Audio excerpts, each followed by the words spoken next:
Write this polynomial as the product of two binomials. The product of two binomials of this form shows a pattern in the values of a and b.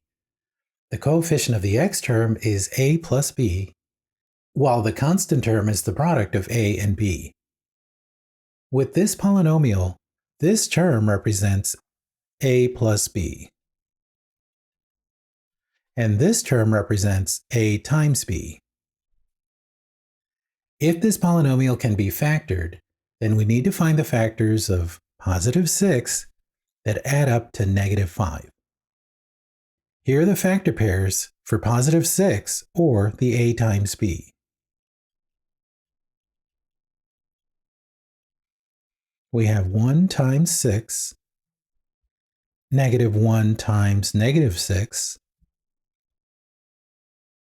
2 times 3, negative 2 times negative 3. Which factor pairs will add up to negative 5, or the a plus b? As you can see, these two factor pairs, negative 2 minus 3, add up to negative 5.